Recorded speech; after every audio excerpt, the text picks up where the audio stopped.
Trump critics worry he'll target them for retribution. Olivia Troy, a former Trump administration official who denounced him in a speech at the Democratic convention in August, was boarding a plane recently when a passenger looked at her and said, "Your days are numbered." Not wanting to escalate a bad situation, she said nothing. But the troubling encounter is emblematic of the hostility she's faced as a recognizable and vocal critic of Trump. Now, with Trump returning to the White House, she is beset by newfound fears that he, his appointees or supporters could try to punish her for speaking out. "I'm worried that I'll be targeted by him and a lot of people in his circle," Troy said in an interview. "They very much know who I am. And I'm concerned for my family." She has plenty of company. For some who've run afoul of Trump, the election results have sparked fresh worries that he may enter office looking for retribution. He's been out of power for nearly 4 years, airing grievances over how he believes he's been mistreated by law enforcement. But on January 20, he'll be sworn in with a panoply of governmental powers at his disposal. He's made no secret of who he believes has wronged him, and as president, he could upend their lives through investigations, tax audits, or courts-martial if he chose. During the campaign, Trump has made different statements about whether he might target people who've upset him. What he said can be construed in different ways. He gave a speech last year, hours after he was charged with mishandling classified documents, and said that, if elected, he would appoint a real special prosecutor to go after the most corrupt president in the United States of America, Joe Biden, and the entire Biden crime family. In February, he dismissed any concerns that he might want vengeance, saying, "My revenge will be success." He told Fox News last month in an exchange about weaponizing government against political foes, "I don't want to do that. That's a bad thing for the country. I don't want to do that. I haven't said that I would, but they have done it." In the same interview, he described Democratic reps, Nancy Pelosi and Adam Schiff, both of California, as the enemy from within. As for Jack Smith, the special prosecutor who has been investigating Trump's handling of classified documents, and his attempts to overturn his 2020 election defeat, Trump said last month he should be thrown out of the country. A spokesperson for Smith declined to comment. Rep. Jim Jordan, a staunch Trump ally in Congress, said he doesn't expect any of the prosecutors to face reprisals over Trump investigations. "I don't think any of that's going to happen because we're the party who's against political prosecution," Jordan said Sunday on CNN. "We're the party who's against going after your opponents using lawfare." None of this has a precise parallel in the modern era. President Richard Nixon had his enemies, but tended to rail against them in private. "The main thing is, the Post is going to have damnable problems out of this one," Nixon told his aides in 1972, complaining about the Washington Post's coverage. "Well, the game has to be played awfully rough." Interviews with 10 people, those who worked in the first Trump administration, lawmakers and critics among others, reveal varying levels of distress. A private attorney, Mark Zaid, said he has consulted with clients about how they can best protect themselves in a second Trump administration. He said he has advised some to leave the country before Trump is sworn in and live abroad until they have a clear sense of whether he is bent on retaliation. "I am aware of people who have already made such plans," Zaid said. Punitive action could take different forms. California brush fire explodes over 20,000 acres. Newsom declares state of emergency. A wind-whipped Southern California brush fire that exploded to over 20,000 acres in about 24 hours, destroying homes and prompting mass evacuations, remained out of control Thursday as Gov. Gavin Newsom rallied state and federal resources to battle the blaze. The governor declared a state of emergency in Ventura County, as firefighters struggled to gain an edge on the mountain fire, which had burned 484 acres, and destroyed an undetermined number of homes since starting near the town of Camarillo. The blaze was 5% contained Thursday evening. The November fire came amid unseasonably warm temperatures and strong Santa Ana winds. The National Weather Service issued red flag warnings for Ventura and Los Angeles counties that are to remain in effect through at least Friday morning. Aerial footage from ABC Los Angeles station KABC showed what appeared to be row after row of destroyed homes in the towns Camarillo, Moore Park and Somas. Multiple people were taken to the hospitals to be treated for smoke inhalation and other injuries, Ventura County emergency officials said. Some victims became trapped in their cars as they raced from the fast-moving flames, officials said. In a press conference Thursday evening, Ventura County fire officials said 88 structures has been damaged and 132 structures were destroyed, the majority of which were homes. Officials said there were 10 confirmed injuries, most due to smoke inhalation, and all were deemed non-life-threatening. At least 14,000 people were ordered to evacuate, said Ventura County Sheriff Jim Fryhoff. Newsom announced on Wednesday that he has mobilized statewide resources to help battle the fire and has secured a grant from the Federal Emergency Management Agency to make vital resources available to extinguish the fire. The California Office of Emergency Services said it had pre-positioned 48 pieces of firefighting equipment, 9 helicopters, and over 100 personnel in 19 counties across California, in advance of dangerous fire weather forecast in many parts of coastal and inland California.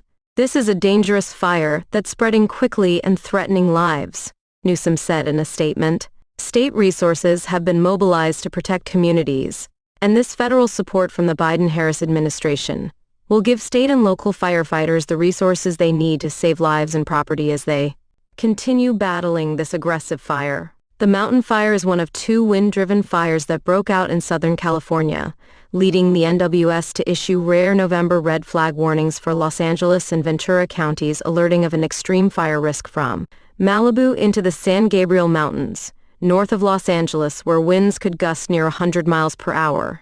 A very strong, widespread, and long-duration Santa Ana wind event will bring widespread, extremely critical fire weather conditions to many areas of Los Angeles and Ventura counties Wednesday into Thursday. According to the NWS warning, the cause of the fire remained under investigation Thursday. Efforts, according to the Ventura Fire Department, which said ground crews, helicopters, and mutual aid resources are actively working to protect lives and property. Broad fire. A second wildfire erupted in Los Angeles County's Malibu area Wednesday, named the Broad Fire, and has burned at least 50 acres southwest of South Malibu Canyon Road and the Pacific Coast Highway PCH in Malibu, according to CAL FIRE. The fire was 15% contained Wednesday evening, according to the Los Angeles County Fire Department. Local fire officials have warned residents to prepare for potential evacuations, and the PCH has been closed in both directions. Between Webb Way and Corral Canyon. Santa Ana wind conditions. Named after Southern California's Santa Ana Canyon, the region's Santa Ana winds bring blustery, dry, and warm wind that blows out of the desert, drying out vegetation and increasing wildfire danger. The long-duration Santa Ana wind event was expected to peak late Wednesday, becoming moderate on Thursday, then tailing off to light offshore winds on Friday. Northeast winds moving 20 to 40 miles per hour with gusts up to 60 miles per hour are expected across the canyons and passes of Southern California, with higher winds in the more wind-prone areas. Another surge of wind is expected to peak through Thursday morning with widespread northeast winds of 20 to 30 miles per hour, with gusts to 50 miles per hour before weakening considerably by Thursday afternoon. Israeli strikes kill at least 40 in East Lebanon Health Ministry. At least 40 people were killed in Israeli strikes in eastern Lebanon on Wednesday, according to the Lebanese Health Ministry. An Israeli official said the strikes in the governorates of Baalbek and Bekaa targeted operatives of the Iran-backed armed group Hezbollah. Lebanon's culture minister said one of the strikes also seriously damaged an Ottoman-era building in the vicinity of the Roman ruins in the city of Baalbek, which is a UNESCO World Heritage Site. Israeli strikes also hit southern Beirut on Wednesday, after the IDF issued evacuation warnings. The military said it struck Hezbollah command centers, weapons stores, and other infrastructure. A later IDF warning covered 4 neighborhoods in southern Beirut, including an area near Lebanon's international airport, which has continued to operate despite Israel's airstrikes on the capital city. Soon after, pictures showed a large fireball and thick black smoke rising into the night sky above Beirut. Meanwhile, a rocket fired by Hezbollah fighters from Lebanon killed an Israeli man near a kibbutz in northern Israel, paramedics said. Lebanon's Civil Defense Agency has also said the bodies of 30 people were recovered from a 4-story apartment building hit by an Israeli strike on Tuesday evening that destroyed one side of the building and sparked a fire. The building, in Barja, a predominantly Sunni Muslim coastal town south of Beirut, was reportedly housing displaced people. The Israeli military said it had struck terror infrastructure belonging to Hezbollah. A man who lived on one of the upper floors of the apartment building that was hit said his son and wife were injured by falling masonry. These rocks that you see here weigh 100 kilograms. They fell on a 13 kilograms kid, Musa Zahran told Reuters news agency as he surveyed the damage. I removed the rocks and handed my son to the civil defense through the window. I carried my wife and came downstairs and got out behind the B building. I thank God, glory be to him, for this miracle. An Irish Times correspondent cited a member of the civil defense at the scene as saying that those killed whose bodies were found complete included 7 women and 3 children, a 7-month-old baby, and 2 girls aged 7 and 12. Neighbors also said the building was housing displaced people who had fled from other areas, she added. There was no evacuation warning ahead of the strike, according to Reuters. The Lebanese Health Ministry gave a preliminary death toll of 20 from the strike on Barja late on Tuesday, but did not provide an updated figure on Wednesday. On Wednesday evening, the ministry said 40 people had been killed and 53 others injured in a series of Israeli strikes in Bekaa and Baalbek governorates, which make up most of the eastern Bekaa Valley. They included 16 people killed in the village of Nasriya and 11 in Baalbek city, it added. Lebanese Culture Minister Mohammed Mortada also told the Director General of UNESCO that one of the strikes had caused serious damage to the ancient Manshia building in Baalbek city, which he said dated back to the Ottoman period and was located in the vicinity of the ruins of several Roman temples. The destruction of this exceptional monument next to a UNESCO World Heritage Site is an irremediable loss for Lebanon and for World Heritage, he warned. An AFP news agency correspondent also reported that the famous 19th-century Palmyra Hotel near the Roman ruins was damaged by nearby strikes, which the health ministry said killed 2 people. An Israeli military official said its aircraft had carried out strikes based on precise intelligence, indicating the presence of Hezbollah operatives in the Baalbek area. The military also said it had killed the commander of Hezbollah's forces in the southern border region of Qayyam, and that a number of other Hezbollah fighters had been killed by airstrikes and by troops operating inside southern Lebanon over the past day. Meanwhile, Hezbollah's new Secretary General, Naim Qassem, said in a speech that the group had tens of thousands of trained resistance combatants ready to fight, and that nowhere in Israel was beyond the reach of our drones and missiles.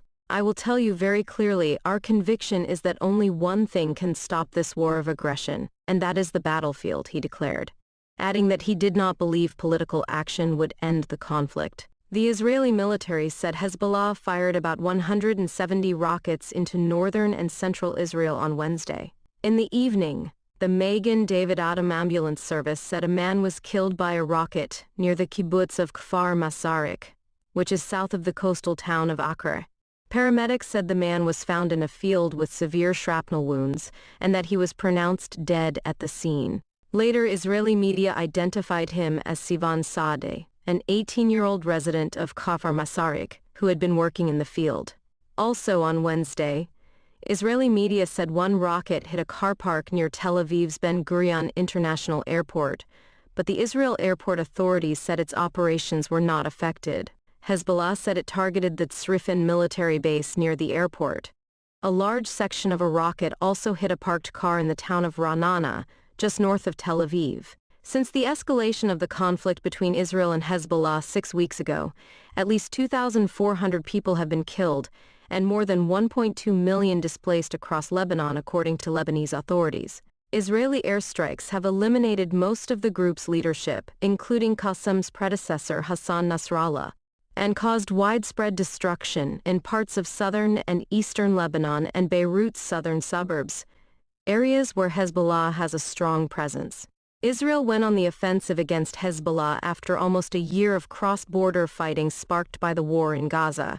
It says it wants to ensure the safe return of tens of thousands of residents of northern Israeli border areas displaced by rocket attacks, which Hezbollah launched in support of Palestinians the day after its ally Hamas's deadly attack on Israel on October 7, 2023. Israeli authorities say more than 70 people have been killed by Hezbollah attacks in Israel and the occupied Golan Heights over the past year. Former President Donald Trump took the stage with his family at West Palm Beach County Convention Center early Wednesday morning, to the raucous cheers of supporters.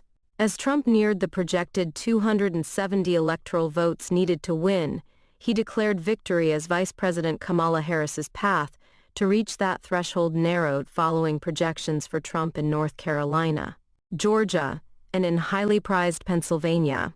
At the time, ABC News had not yet projected a winner in the overall race, or in the 4 remaining swing states, as results continued to come in. "We overcame obstacles that nobody thought possible," Trump said. "And it is now clear that we've achieved a most incredible political, hey, look what happened, isn't this crazy? But it's a political victory. It's a political victory that our country has never seen before, nothing like this," he added. "I want to thank the American people for the extraordinary honor of being elected your 47th president and your 45th president." He did not mention Harris. Trump told the crowd they ushered in a new golden age of America. "Every citizen, I will fight for you, for your family and your future," he said. "Every single day I will be fighting for you, and with every breath in my body." Before Trump spoke, his son Eric posted a photo of his father behind the scenes.